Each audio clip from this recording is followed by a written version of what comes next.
दीन इस्लाम की इब्तिदा में नबी करीम सल्लल्लाहु अलैहि वसल्लम ने उम्र, हैसियत, जिन्स, रंग और नस्ल से कतई नज़र हर उस शख्स को इस्लाम की दावत पहुंचाई जिसमें आप सल्लल्लाहु अलैहि वसल्लम ने इस्लाम कबूल करने के आसार देखे। आप सल्लल्लाहु अलैहि वसल्लम ने मखसूस तबके को दावत देने के बजाय हक शनास लोगों की पहचान करते हुए हर खासो आम को पैगाम हक पहुंचाया।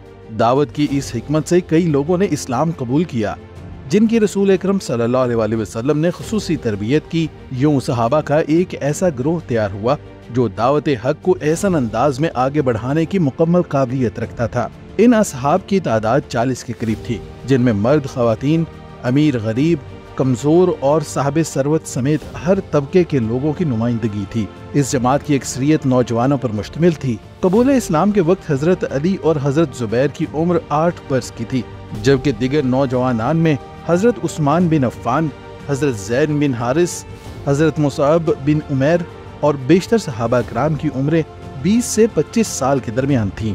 जहां नौजवान आप सल्लल्लाहु अलैहि वसल्लम के पैगाम से मुतासिर हो रहे थे, वहीं पुख्ता उम्र के असहाब में हजरत अबू बकर सिद्दीक, हजरत हमजा, हजरत अम्मार बिन यासिर, हजरत अब्दुल रहमान बिन औफ भी ईमान लाने वालों में शामिल थे।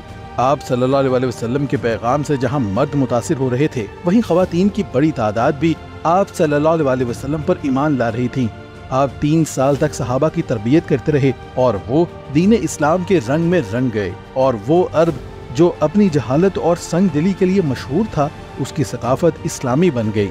मौसम इंसानियत हजरत मोहम्मद सल्लल्लाहु अलैहि वसल्लम ने अपनी तालीम और तरबियत से असहाब की जिंदगी में इनकलाब बर्पा किया। ये इनकलाब उनकी जिंदगी के एक पहलू में नहीं बल्कि जिंदगी के तमाम शोबों में पैदा हुआ। उनके अकायद बदल गए, सोचने का अंदाज बदल गया, पसंद नापसंद के मेयारात बदल गए, मशागिल और दिलचस्पियों में नया रंग पैदा हुआ, रूह और ज़मीर में एहसास जाग उठा। आपने अपनी तरबियत से सहाबा किराम की जिंदगियों में कुव्वत अमल और किरदार की पुख्तगी पैदा की। आपने उनके शब रोज के अंदाज को बदल दिया और अमल का पैकर बना दिया। आपने इरशाद फरमाया, हर रोज सूरज तलू होता है तो इंसान की उंगलियों के हर पोरे पर सदका वाजिब होता है। सदका अदा करने का आसान तरीका भी आपने बता दिया। 2 इंसानों के दरमियान इंसाफ करना सदका है। दावत हक और पैगाम मुस्तफ़ा को समझ लेने के बाद रसूलुल्लाह सल्लल्लाहु अलैहि वसल्लम ने उन असहाब को मक्का की गली कूचों में दावत हक पहुंचाने का हुक्म दिया, जिसके बाद उनकी मेहनत से इस्लाम मक्का के साथ साथ दुनिया के हर कोने तक पहुंचा। और एक वक्त वो भी आया जब दीन हक की बदौलत दुनिया की ताकतवर हुकूमतें कायम हुई।